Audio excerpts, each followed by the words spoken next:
Hi everyone, welcome back to My Hero Academia Podfics. Today I'm going to be continuing with the Deku D.O fic. This is going to be part 2, chapter 2, entitled A Day in the Life. This is a really great AU if you're someone that's interested in some of the potential things that Izuku might have had to do in order to get, things like medical care as a member of the quirkless community. I really like this one. Izuku is an underground surgeon working in a quirkless clinic throughout the evenings while he's also attending UA for heroics during the day. So it really kind of shows how his two worlds that he's trying to keep separate start to collide in this fic. With that being said, going to go ahead and jump into chapter 2 here. Let me know your guys' thoughts and everything in the comments below. Izuku rubbed his eyes blearily as he made his way towards his homeroom. His shift had run an hour late when it turned out that his patient, in for a small bowel resection, had an undiagnosed bleeding disorder leading to complications during the surgery. Izuku had managed to save the patient, but they still weren't fully stabilized by the time he had left. At least practical heroics wasn't until the afternoon. Maybe Izuku could sneak a nap in during second period biology. "Dude, you look like hell," Kaminari whistled. "Did you stay up all night playing games or something?" "Or something. No, better to wait until lunch." "That was very irresponsible of you," Ida chopped. "As a future hero in training, it is of the utmost importance that you get adequate rest." "Easy, dude," Kaminari put his hand on Ida's shoulder. "I think it's super manly that Deku was able to unwind and have some fun. He's always working so hard." Izuku wondered if he should correct his classmates. Meh, he was too tired to deal with it. "Yeah, Deku works the hardest of all of us," Uraraka grinned. "Speaking of, how was your shift at the internet cafe last night?" "Long," Izuku groaned. "So many customers. I will have nightmares from all of the paperwork I had to do." "Is that why you didn't sleep?" "I sincerely apologize for my earlier assumption," Ida bowed. "Don't worry about it. How about you and Uraraka-chan? Didn't you have a shift at the convenience store?" "Actually, my schedule was rearranged, so now I do food delivery for that ramen shop just off campus on Monday, Wednesday, and Friday nights." "I don't know how you manage 3 part-time jobs with your hero studies," Kaminari interjected. "I'm ready to pass out after class every day. I barely have enough energy for homework." "It's super manly," Kirishima agreed. "I don't know about that," Uraraka shrugged. "It's just that UA is really expensive."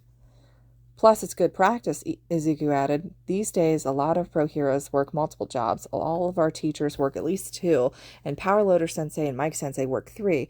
And then there's Best Jeanist, who is a licensed youth counselor, Uobami, who does that modeling stuff, and Fourth Kind, who is a civil servant, and Lunch Rush owns a restaurant chain, and Deku-kun, your fanboy, is showing." Uraraka laughed. Izuku blushed a deep red. "It's true, though," he mumbled.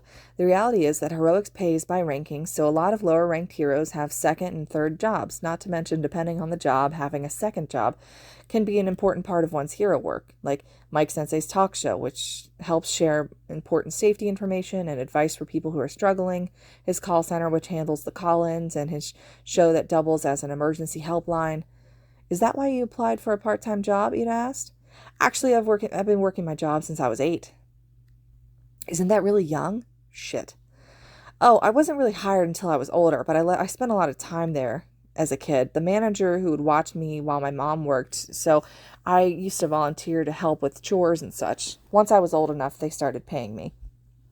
So it was fudging the details a bit, but Izuku couldn't tell his friends that he spent a large portion of his childhood in an illegal hospital because he was beat up by bullies for being quirkless and was refused treatment by regular doctors.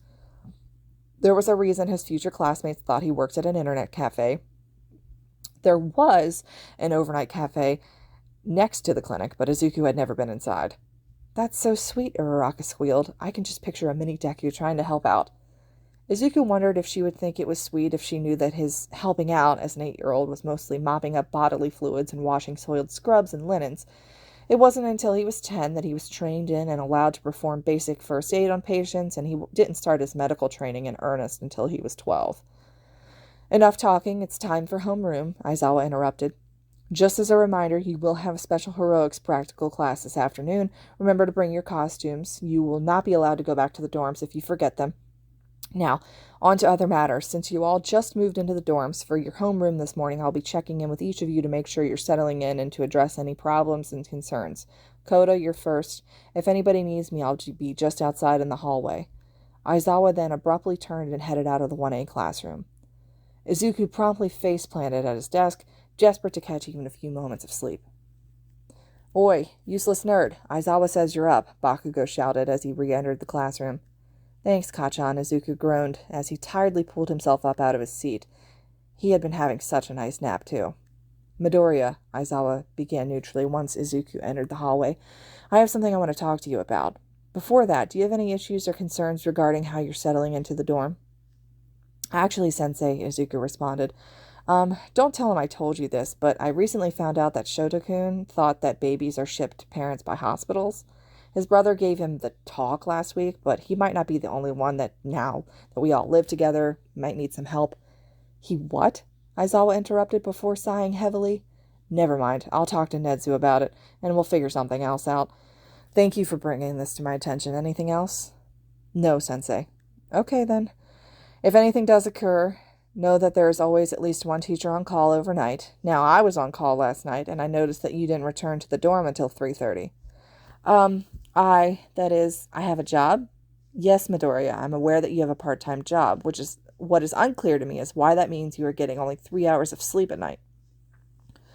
5 hours, actually, Izuku interrupted. There was an incident last night, and my shift ran over an hour. I usually sleep for an hour during my break as well.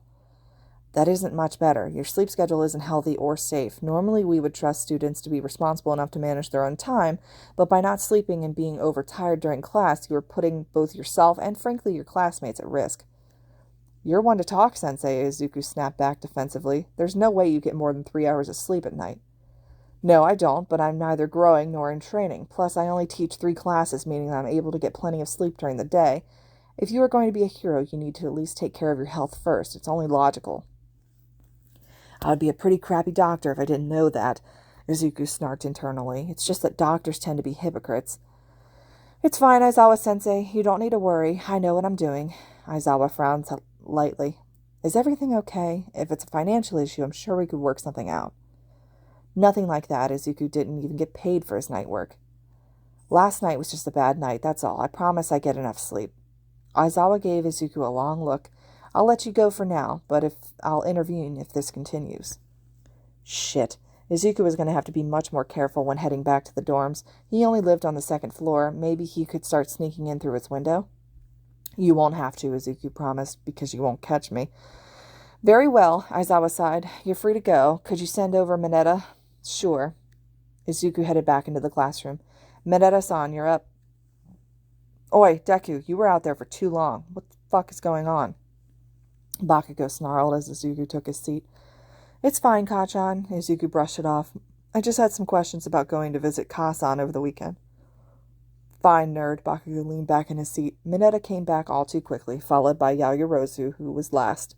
A few minutes later, Motohiro-sensei entered the room and started their science class. Now, allow me to announce the theme of today's science unit, Motohiro-sensei cackled. Human anatomy up close. Izuku smiled. At least this unit would be an easy grade. He was an expert in human anatomy up close. We will start with the brain, a scientific marvel. Even happiness is just a simple signal to the brain. Can anyone tell me what the lobes of the brain are? Yaoyorozu-san? The frontal, parietal, occipital, and temporal lobes. That's wrong. Care to elaborate, Midoriya-san? Izuku froze. Had he said that out loud? He really was overtired. It's true that the brain is traditionally divided into the 4 lobes that Yaoyorozu-san mentioned, Izuku began, but there's actually a 5th lobe, the insular lobe, sometimes called the insular cortex or the island of Rail. It's part of the cerebral cortex and is buried pretty deep within the lateral sulcus, and it isn't very well understood, which is partly why it gets left out. As far as medical researchers can tell, the insula has a wide range of functions, including a variety of sensory, motor, processing functions, social emotional processing functions, and cognitive functions. What we know about its role in emotional subjectivity and empathy is truly fascinating. It's my personal hypothesis that a large number of so-called empathy quirks are actually insular mutations. Of course, it's difficult to see on brain scans given how deep it is, but we can't actually prove it, but... The fuck, nerd? Bakugo barked, cutting Izuku off. Could someone repeat that in Japanese, please? Kaminari asked. It's a very small, very deep lobe in the brain that we don't know much about, but probably does a lot of important things in our bodies, like control the way we experience emotions, Izuku offered. Very good, Midoriya-san. Oh, the possibilities for experimentation, the true expression of science's beauty. Now, can anybody tell me the functions of the cerebrum? Izuku sighed. Maybe it wasn't such a bad idea to try to sneak a nap during class. I believe I've mentioned this already, Aizawa began their heroics lesson, but your main focus this summer is obtaining hero licenses. Yes, sir. Do not take this lightly. A provisional hero license means that you're responsible for human lives. So, same old, Izuku thought with a touch of dark humor. You can imagine that the exam is one that you're going to receive is very difficult. Again, not seeing much difference here. To be fair, I did skip out on the whole med school thing and practice medicine mostly illegally, but if I did that for heroics, I'd be labeled a vigilante and hunted by police. Holy crap, I'm a doctor vigilante. A vigilante doctor? No. Wait, no. We're in class right now. Freak out later. Only 50% of students pass the test required to get these permits each year. It's that hard to get a provisional license, Mineta interrupted. Aizawa narrowed his eyes at the intrusion, but continued his lecture. In order to prepare, today you'll concentrate on creating something new. The classroom door suddenly slid open, revealing Midnight, Ectoplasm, and Cementos. 2 ultimate moves. Ultimate moves? Kaminari and Kirishima asked. An exam is a normal school thing, Mina added. But this is total hero work, Zero concluded excitedly. Izuku's sweat dropped. This was way too dramatic already. Why were his classmates like this? When we say ultimate, we mean a move that will ensure you win against your opponent, Ectoplasm explained. Cementos continued, an action so unique to your identity that no other person can hope to copy it. Simply put, you must learn and lean into your strengths. Your moves represent who you are, Midnight added. These days, most pro heroes have an ultimate move. Those who don't are fools. Aizawa once more took over the lesson. This may sound abstract, but we'll explain more as the class goes on. For now, change into your costumes and meet in Gym Gamma. Once the class had changed and reassembled in the gym, Aizawa continued. Gym Gamma, also known as the Training Dining Land, or TDL. Huh? Uraraka interjected. Izuku couldn't help but agree. What was UA's obsession with unnecessary acronyms? USJ, TDL. It was almost as bad as the clinic's diagnostic codes, and those were a nightmare and a half to deal with. This facility was my idea. Cementos started to raise a concrete structure from the gym floor. We can prepare unique terrains and obstacles for each student here. Here you will learn to serve up justice, hence the name. Izuku groaned internally. That was beyond cheesy. Izuku and Ida stiffly raised his hand into the air. Please allow me a question. What is the advantage of having ultimate moves for our provisional exam? May we know your reasoning? That's 2 questions. Calm down, Aizawa sighed tiredly. The job of a hero is to save people from all sorts of dangers, crime, accidents, natural or man-made disasters. Of course, the licensing exam analyzes how well you're able to deal with such things. It won't just be fighting. Your ability to gather information and make quick decisions will be judged in addition to how well you communicate, cooperate, and lead others. Every year, a new test is used to evaluate these qualities. It sounds like the exam has a rescue element, Izuku mused. I should inventory my first aid supplies and see if I'm missing anything I may need. I may even be able to access some better quality materials through UA. The stuff the clinic gets can be iffy. One thing is especially important. If you want to be a pro hero, you must be able to prevail in battle. If you're prepared, you won't have to worry. And those of you with an ultimate move will have stronger results, Midnight explained. Cementos picked up where she left off. Your circumstances should not dictate the results of your future battles. Learn to be consistent and you will be a great asset on the front lines. Your ultimate moves don't have to be an attack either. Take Ida's Recipro Burst, for example. This sort of temporary boost in speed is valuable enough that it falls into the category of excellence we're looking for, Ectoplasm finished. Izuku hummed to himself. Maybe there was some way he could incorporate his medical knowledge into his move. Izuku knew how to manipulate the human body better than most. You mean I've been doing an ultimate move all along? Ida cried out in shock. So it's basically our secret weapon, Sato mused. Something that gives us an edge that we can win no matter who we're facing. That's a smart boy, Midnight winked. For example, how Commonly Woods is able to use his lacquered chain prison to capture opponents in an instant. That's exactly what we want to see. The training camp was interrupted, but the practice you did get to develop your quirks was part of the process needed to create these defining abilities. Now that you're caught up, you'll be working hard to develop powerful moves on your own for the next 10 days or so. This is how you'll spend the remainder of your summer term, Aizawa declared. In addition, you should also think about how you can improve your costumes, especially now that you have a better understanding of your quirks.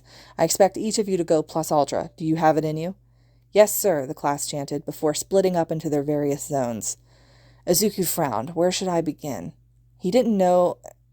He couldn't afford to damage his arms any further, especially since he needed such fine control of his hands for surgery. Perhaps he should switch to a leg-based attack in order to protect his arms? Just because he had the same quirk as All Might didn't mean he had to have the same attack styles. He could also look into additional support equipment to help brace his arms in case he did need to fall back on them in a future battle. It couldn't hurt to be prepared just in case. Young Midoriya, All Might, what are you doing here? You should be resting. You're still injured. And miss this? What are you thinking about? I can't afford to injure my arms anymore, so I was considering whether it would make sense to switch to a leg-based attack style, since I know it's not exactly like yours, but... My boy, don't worry about imitating me. You are your own hero. Figure out what works for you. All Might put a hand on Izuku's head before turning away. Hey, Kirishima, let me lay some wisdom on you. All right then, Izuku decided. Let's begin. That concludes part 2, the chapter 2 of Deku D.O. I really do enjoy this fic a lot, as I'll mention probably every time I record something for this, but this fanfiction's a really great opportunity to see, Izuku in a different light. With this AU, I really, really enjoy it. I'll never get tired of rereading the chapters that are available right now. This is something that's on AO3, and I hope you guys enjoy the rest of this series as I drop the continuing versions of this. I'll post part 3, chapter 3 as soon as possible. And I look forward to hearing your guys' thoughts and your opinions on these stories. I also hope you guys are dropping some fanfic recommendations because, as always, I'm always looking for more material to read. I love reading so much, so any suggestions you guys have, especially if you think maybe I haven't heard of it before, or even if it's something that's really popular that you want me to read, go ahead and drop those suggestions below. Thanks so much. Appreciate it.